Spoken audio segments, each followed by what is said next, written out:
What is up, my fellow andronauts? Have you ever had the problem where you wake up at 3 a.m. in the morning and you have no idea what's going on or why this is happening? Is it even normal? Sometimes you're eating a diet and it makes this worse, right? So I've had exactly the same issue. A couple of years ago when I was in a really bad state, this happened to me almost every night. And actually, I was talking to someone just the other day, and this is why I'm creating this video. He had exactly the same issue, and no one knew what to do. His doctors, other people that he spoke to, no one knew why he's waking up at 3. You know what? It's just bad sleep. It's just what happens with age. But he was 36. This is not supposed to happen. It's not normal to wake up, to be fully alert at 3 in the morning. So I'm going to share with you my experience and what I did to fix it. And then please try it as well and keep me posted how it works for you. The predominant symptoms that I got when I woke up, during the night was feeling hot. I was feeling either frustrated or just hella mad, and I was feeling alert. It's like you're just feeling like I got caffeine. I got some kind of stimulant. It was like you were never asleep in the first place. And like even if I wasn't feeling frustrated, if something went wrong, I would just lose. I would get so mad, so easy, fly off the handle. And I was feeling hot, as I mentioned. And so when you're sleeping, your core temperature is supposed to be a degree or so lower than your waking temperature. And that helps to keep you in a good, deep sleep. And so I was feeling hot. And so that's not normal, right? You should only be feeling hot in the morning when you wake up. And so because you're feeling hot, you can't go back to sleep because now your body has to down-regulate the temperature again. Like many times, you might wake up during the night and you're not feeling hot, so you could take a pee and you go back in bed and you're falling asleep fast. And that's because your core temperature hasn't increased. That's why you can fall asleep immediately. But because your core temperatures are high, you can't fall asleep. So these were the 3 main symptoms that I experienced with this. And so I've talked to other people that had some of these symptoms, but much more mild. So I would say that the main symptom that other people might be experiencing is just feeling alert. You're just like I'm ready to go. I'm ready to start my day in 3 in the morning. And so that's not normal. I'm going to show you why. So why this happens is because you got a dysregulation in your testes, adrenals, or thyroid, or all of these. Either you're not having enough testosterone, you're having too much cortisol, or you're slightly hypo or hyperthyroid. All right, so it all comes down to liver glycogen. So when you're asleep, your body is burning fat, primarily, but also glucose. And so your liver releases glucose throughout the night.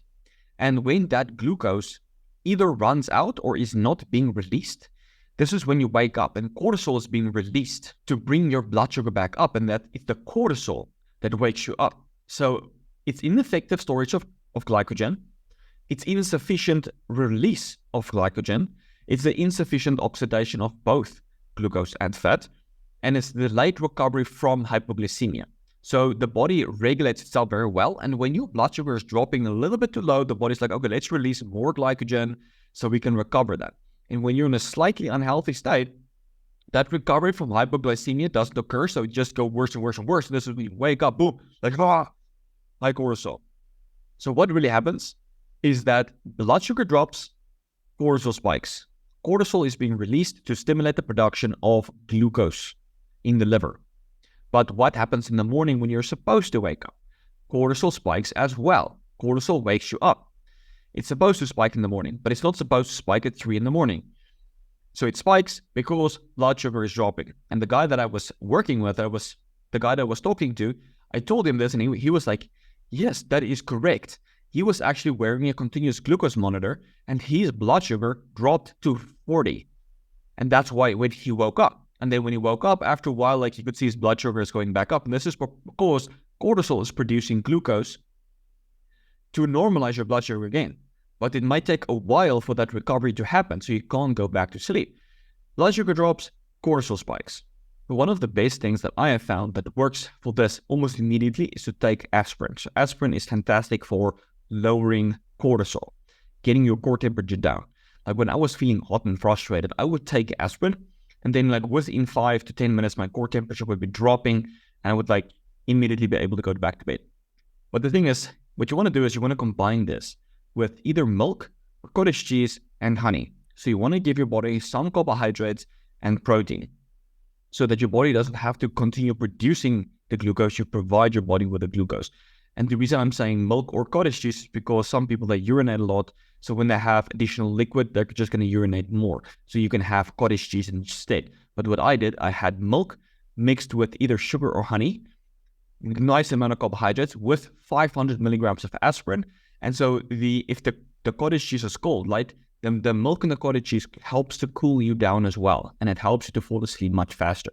So you'd feel this warm, and then you would just feel like this, like this peace and calm and cool feeling come over you, go back to bed and fall back asleep. And like that focus, that alert feeling, it just goes away. So you can actually sleep, which is what you want. And then what you can also do about this, what I found to be quite effective later on, was also to use a little bit of sublingual T3 and or sublingual progesterone.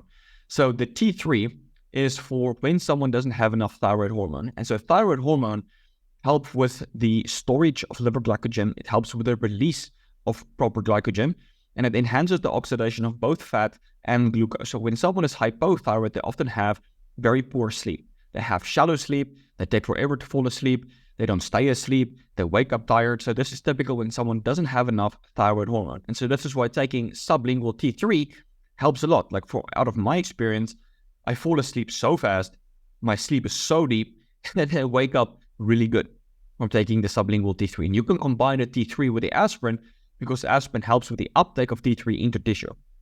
That's awesome. And then we have sublingual progesterone. So progesterone is not just a female hormone. We all have it.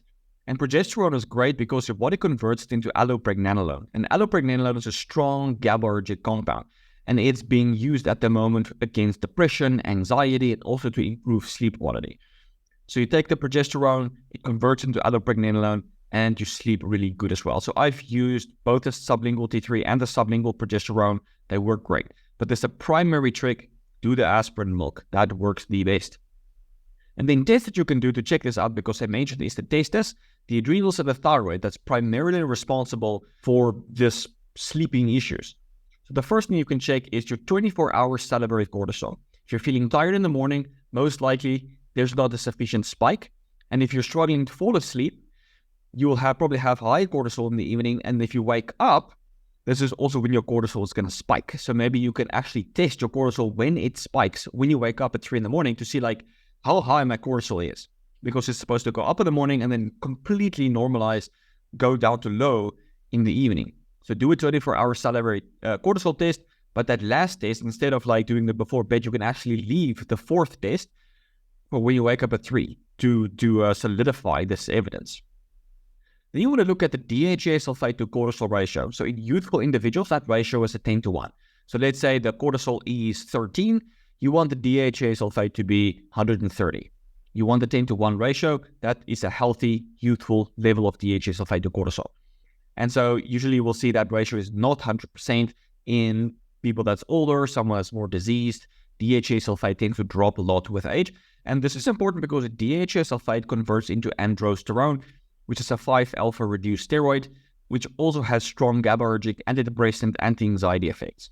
So very often when you have low levels of DHEA sulfate, you will have low levels of androsterone, leading to sleeping issues, anxiety, depression, etc. So check that ratio. Then we do a thyroid balance. So you want to look at not just TSH, but also at total and free T4 and T3. Check that out. Very often if you have high levels of cholesterol, total cholesterol, or specifically LDL, it indicates that you don't have enough T3. And so the guy that I was talking to, he had elevated LDL. That indicates to me, depending on his diet, so we went over his diet as well, so I know that he wasn't just like massively over-consuming saturated fat, and that is why it was high, but he didn't have enough T3, and that's why his LDL was high. And so when you don't have enough T3, as I mentioned, your body doesn't utilize the LDL effectively enough. And so your body creates testosterone and hormones from the cholesterol. And so when your body can't use the cholesterol effectively enough, you don't even have the optimal hormone levels that you can have. Then lastly, testosterone and estradiol. So that was very interesting. When they supplemented people with DHEA, it improved their sleep quality if it didn't increase estradiol. But some people had a worsening of sleep quality, and this is because they had an excess increase in estradiol from the DHEA. So when you're increasing your testosterone, so this is what I'm saying, like check your testosterone to estradiol ratio. If you have a suboptimal ratio, I prefer about a 20-1 ratio. So let's say your estrogen is 20, you want your testosterone to be at 400. And so if estradiol is, that the 20-1 ratio, that's kind of like a good ratio to aim for. And too much estradiol is excitatory, and that can create restlessness and can keep you up at night, contribute to that insomnia. So these are the tests that you can do.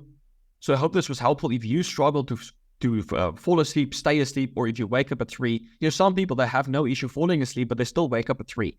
This is often because they were eating a low-carb diet and they can't stabilize the blood sugar, and then cortisol spikes in 3, and that's why they wake up. So try the milk and aspirin and some carbohydrates, and I can guarantee you it's going to help a lot to get you back to sleep.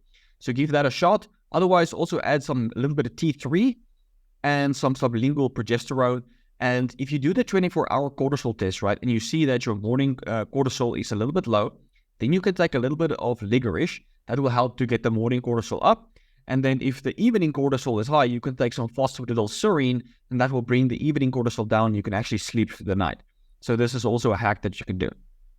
All right, guys, I hope my suffering in the past helped you guys to find a solution to your problem as well. And I hope this was fun and enjoyable and insightful. And I will check you in the next one. Cheers.